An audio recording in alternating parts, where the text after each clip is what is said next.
결혼한 지 2년 된 초보주부입니다. 곧 있으면 결혼기념일입니다. 오늘은 제 이야기를 좀 해보려고요. 제가 왜 축복해야 할 결혼기념일을 앞두고 이혼을 하게 되었는지에 대해서 말입니다. 신랑과는 소개로 만났고 반년에 결혼까지 하게 되었습니다. 서로 혼기가 차있던지라 후다닥 식을 올리고 말았네요. 연애로 만나는 동안 참 선한 사람이었고 결혼을 결정할 만큼 아무런 문제가 없게 보였습니다. 그 뒤로도 같이 신혼집을 꾸리고 결혼 생활을 이어오면서도 아무런 문제가 없었지요. 배려심 강하고 성실하기까지 해서 회사에서도 인정받는 사람이던 남편은 누가 봐도 1등 신랑감의 모습에 한없이 가까운 사람이었죠. 이렇게 인간미가 떨어지는 사람일 거라고는 상상도 할 수가 없었어요. 아니, 몰랐다고 하는 게 더 맞을 것 같아요. 신랑을 포함한 시댁 식구들의 진짜 모습을 결혼하기 전에 알았다면 하는 후회가 드네요. 저에게는 안 좋은 기억입니다. 작년 10월경 해외로 유학을 가 공부를 하고 있던 남동생이 교통사고로 세상을 떠나면서 생기게 된 일이거든요. 저의 남동생은 저와도 나이 터울이 많아 나는 터라 저도 애지중지 이뻐했고 늦게 찾아온 막내이다 보니 온 가족의 사랑을 받으며 자란 아이였어요. 곱게 자라서 그런가 제 동생은 원래 못 말릴 정도로 사고뭉치였어요. 남들 공부할 때 놀기만 했으니 대학 문턱은커녕 근처도 가볼 수 없었어요. 하루는 제가 정신 좀 차리고 살라며 타이른 적이 있는데 동생도 나름 고민이 많았더라고요. 집안 형편이 넉넉한 편은 아니라서 동생이 대학을 가려면 학자금 대출을 받아야만 했습니다. 그런데 부모님께서 왜 대출을 받냐고 본인들이 해주시겠다고 하여 그렇게 알고 있었는데 그 나이에 어머니가 어디 취직하실 수 있었겠어요. 결국 동네 마트형 슈퍼마켓에 캐셔로 취직을 하셨어요. 그런데 동생이 우연찮게 진상 손님에게 갑질당하는 어머니를 봤는가 봐요. 그 뒤로부터 엄마 고생시켜가며 모아놓은 그런 돈으로 대학을 가고 싶지 않다고 하더라고요. 저는 철없는 소리 하지 말라고 동생을 나무랐어요. 그렇게 혼자 소갈이하고 아무 말도 안 해봐야 누구 알아주는 사람 하나 없다고요. 그리고 당시에 모아둔 돈 500만 원을 동생한테 줬습니다. 이걸로 일단 공부가 되었든 뭐라도 시작해보라고요. 다행히 동생은 군대 다녀온 뒤로 완전히 정신을 차려서 뒤늦게 공부 시작해서 남들보다 한참 늦었지만 결국 대학교에 들어갈 수 있었고 혼자서 공부를 더 하다가 욕심이 생겼는지 혼자서 유학까지 결정했어요. 온 가족들이 혼자 보내는 게 마음에 걸리긴 했지만 그래도 스스로 저 정도까지 하게 된 모습이 자랑스러워서 모두 응원해줬습니다. 저도 마찬가지였고요. 아무튼 그런 남동생이 학교 공부를 마치고 돌아오는 길에 음주운전으로 과속하는 차량에 치여버리게 되었고 음주운전이다 보니 사고 후 신고도 없었고 그대로 뺑소니를 해버렸다고 합니다. 그래서 인적 드문 밤길에 혼자 쓰러져 있던 남동생은 제대로 된 치료도 받지 못하고 길가에서 사망하게 되었고요. 느닷없는 날벼락의 친정 식구들은 모두 초죽음이 되어버렸지요. 사망 선고를 받은 날로부터 동생의 시신을 인도받는 데까지도 무슨 서류와 절차가 그렇게도 많은지 하루하루 어머니와 아버지가 슬픔과 걱정에 야위어가는 게 눈에 보이더라고요. 저도 그동안 친정부모님 곁에서 두 분을 지켜드렸고요. 아무튼 공항에서 동생의 시신을 인도받는데 어머니는 그 자리에서 아주 혼절을 해버리고 말았어요. 결혼도 못하고 죽은 동생, 장례도 변변히 치러주지 못하고 어머니께서 자주 다니시는 절에 맡기고 제를 올려주는 것으로 만족해야 했습니다. 그런데 죽은 남동생 앞으로 보험금이며 보상금 같은 게 제법 많이 나왔어요. 미국으로 유학을 가면서 들었던 유학생 보험부터 남동생의 절친이었던 친구가 보험 설계사 일을 시작하면서 들어달라고 부탁했던 생명보험도 있었나 봐요. 엄마는 아직 꿈도 못 펼쳐본 우리 아들 죽은 대가로 받은 돈이라고 생각하면 내 수중에 들어와 있다 한들 쓸 수나 있겠냐고 대성통곡하셨고 아버지도 이게 우리 막내 목숨값이냐고 그것과 바꾼 대가가 이거냐며 같이 울부짖으셨습니다. 저도 저지만 동생 갓난쟁이 시절부터 업어 키우던 우리 큰언니도 자기 자식이 죽은 것만 같다고 펑펑 울고 당장 미국에 따라가서 음주운전한 사람 찾아내서 죽여버리고 자기도 죽겠다고 소리를 빽빽 지르고 아주 난리도 아니었습니다.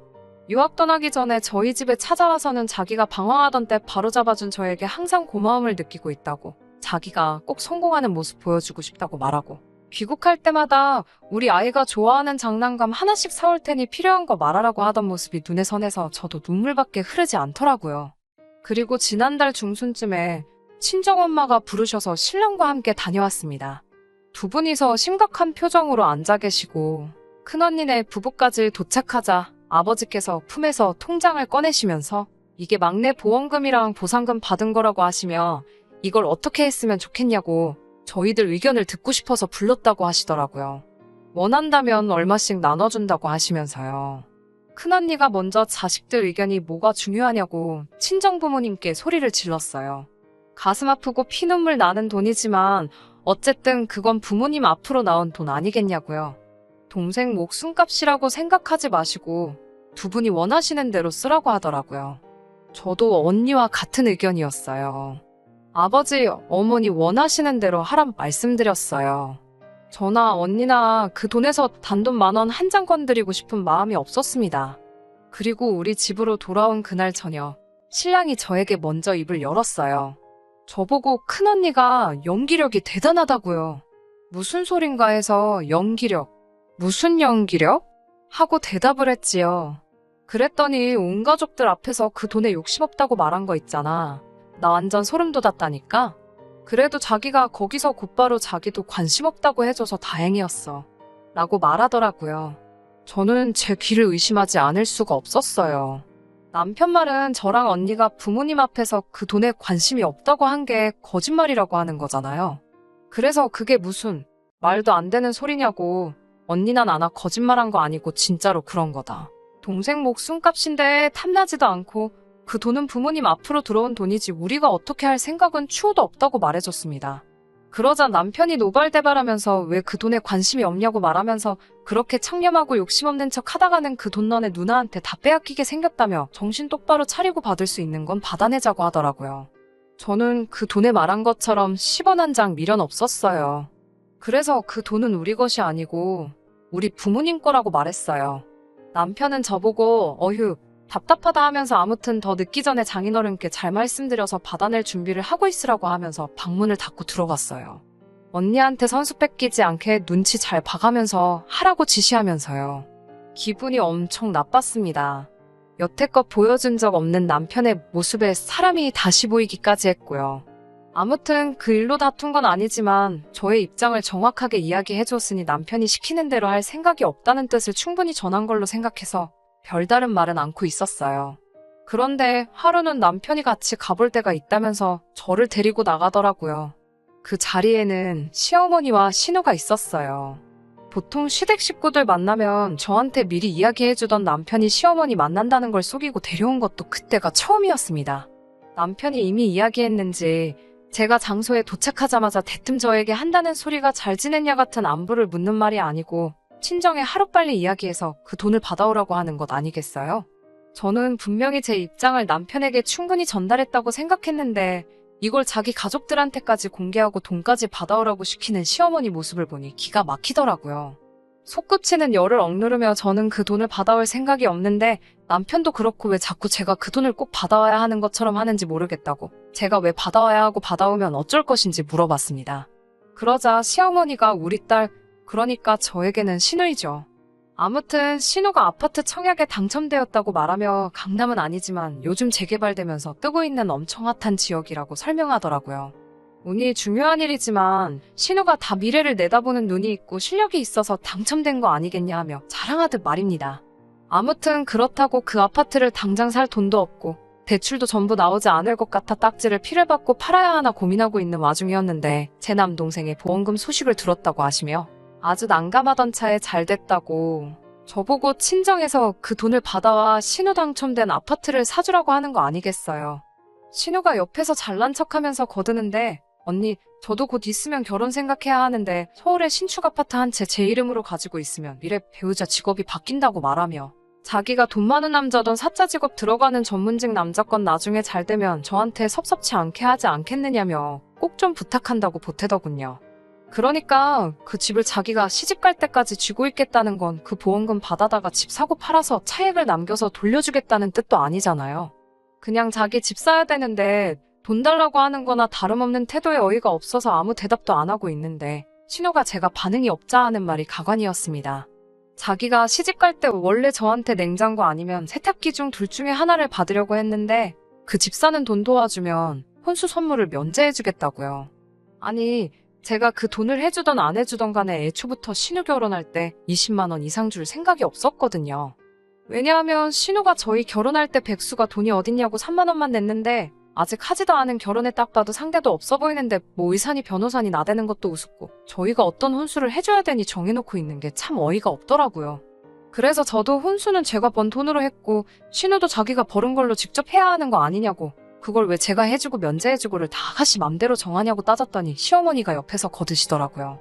그 보험금 받으면 돈도 많을 텐데 그거 해주는 게 아깝냐면서 여유 있는 사람이 도와주고 도움받은 사람은 앉아서 큰돈 벌고 서로 윈윈하는 거 아니겠냐며 돕고 살을 수 있기 때문에 가족인 게 아니냐 하고 저를 가르치려고 하시더라고요. 말도 안 되는 소리를 듣고 있자니 이거 잘못했다가는 싫다고 하는 말만 하루 종일 반복하고 세 명한테 둘러싸여서 저만 피곤할 것 같아서 세 사람 앞에 딱 잘라 설명했습니다. 청약 당첨된 건 축하할 일이지만 친정에 돈 달라 소리할 생각도 없고 못한다고요. 그 돈은 피 같은 우리 막내 임종도 못 지켜주고 하루아침에 허망하게 보내버리고 받은 목숨값이라고요. 이토록 자세히 알고 계신 거 보니 이미 남편이 시댁 식구들한테 보험금의 존재를 말했다는 건 의심할 가치도 없는 일이었습니다. 너무 자세하게도 알고 계시더군요. 시어머니가 제 말을 듣고 말하기를 사돈댁에서 제가 원하면 준다고 하지 않았느냐고 저 달라고 한마디만 하면 되는 게 뭐가 그리 어려워서 고집을 부리고 있냐고 하더라고요. 그래서 시어머니한테도 또박또박 정확하게 제 생각을 말했습니다. 그러니까 지금 제 동생 죽어서 나온 보험금 우리 부모님 가슴 아파서 받은 돈 그대로 10원 하나 쓰지 않고 두고만 있는 동생 목숨값을 내 시누이 아파트 청약 당첨된 집 사줘야 한다고 우리 부모님한테 받아내라고 하시는 말씀이신가요? 그거 안 주면 시누 시집 갈 때 냉장고랑 세탁기 해줘야 한다고. 그러니까 꼭 해달라고 설득을 해야 하나요? 그게 말이 된다고 생각하세요? 라고 따졌지요. 그랬더니 신우는 옆에서 냉장고랑 세탁기가 아니라 둘 중에 하나만 해달라는 거라고요 하면서 자기가 눈치 없고 멍청한 거를 꼭 티를 내고 있더라고요. 그러고서는 하는 말이 언니 돈이면 오빠 돈이기도 하지 않냐고 오빠가 동생 도와주는 게 당연한 거 아니냐는 소리를 하더라고요. 그 말에 제가 순간 이성을 잃고 제 눈앞에 보이는 물컵을 들어서 신우 얼굴에다가 뿌려버렸습니다. 내 동생 죽어서 받은 돈이 왜 이 사람 돈이냐고. 애초에 우리 부모님 앞으로 나온 돈이고 오빠가 동생 도와주는 게 당연한 거면 이제 흔적도 없는 동생이 남기고 간 돈을 누나인 내가 어떻게 받고 어떻게 쓰겠냐고 했죠. 물에 빠진 생쥐꼴이 된 신우는 잔뜩 쫄아서 아무 말도 못하고 있고 시어머니는 자기 딸이 물벼락을 맞으니 저에게 화는 내고 싶은데 또 저한테 화냈다가는 그 돈을 못 받을 거라고 생각했는지 씩씩거리면서 참는 게 전부 티가 나더라고요. 더 말해봤자 당장에 제 고집 꺾지 못할 거 눈치챘는지 아무튼 남편하고 저희 부모님하고도 잘 상의해보라고 말하고는 신우 데리고 돌아가시더군요. 두 사람 돌아가자마자 신랑은 얼굴이 시뻘개져서는 자기 엄마한테 대하는 태도가 그게 뭐며 지 동생한테 물은 왜 뿌렸냐고 성질을 내길래 저도 같이 소리 지르며 한판했어요. 좋은 게 좋은 거 아니냐고 자기도 그 돈이 있으면 신우 청약된 집 자기 돈 주고 사주고 싶다고 하더군요. 부동산으로 이익 보는 건 안 봐도 뻔한 일인데 자기 동생 득 보는 게 배가 아파서 그러냐며 저에게 뭐라 하더군요. 저는 죽어도 그렇게는 못한다고 하니 또 애꿎은 우리 큰언니 이야기 꺼내면서 그러다가 언니한테 다 뺏겨봐야지 정신 차릴 거냐고 장인 장모님 살아봐야 얼마나 더 사시겠냐며 써도 남을 돈인데 일부만 받아서 조금 쓰는 게 어디가 어때서 고집을 부리고 있냐고 여러 사람 피곤하게 하지 말고 당장이라도 장인 장모님하고 통화를 하라고 소리치더라고요. 저는 포기했어요. 부모님께 물어볼 생각이 있는 게 아니고 절대로 저는 이 일에 대해서 어떠한 반응도 대꾸도 하지 않고 전부 다 무시해버리기로 했습니다. 남편과 대화도 단절한 채 그렇게 지내고 있으니 시어머니가 다급해졌는지 매일같이 전화를 하시더라고요. 남편 안 보고 살 생각까지 했는데 시어머니 전화 무시하는 게 어려운 일이었을까요? 전혀 무섭지가 않았습니다. 그렇게 한 달 가까이 남편 없는 사람처럼 살고 신우 시어머니에게 걸려오는 전화 한 통을 받지를 않으니 시어머니가 신우 데리고 집까지 또 찾아오더라고요. 신우는 또 저한테 물 맞을까봐 무서웠는지 시어머니 뒤에 딱 달라붙어서 나오질 않고 있었고요. 두 사람이 뭐 자기들이 잘못 생각했다 사과하러 왔을 리는 만무하고 당연히 저한테 친정엔 물어봤느냐 하면서 돈 이야기 하러 오신 거였어요. 제가 왜 그러시느냐고 저는 벌써 싫다고 말씀드리지 않았냐고 하니 시어머니가 한마디 하셨습니다. 어른 말 우습게 아는 며느리 필요 없다고 전 그렇게 하기 싫으면 이혼하라고요. 아이가 있으니 제가 그런 말 들으면 겁먹을 줄 알았나 봐요. 제가 먼저 꺼내기 전에 이혼하라 말씀하시니 아주 고맙기까지 하더라고요. 그래서 알겠다 말하고 그 길로 집으로 돌아갔습니다.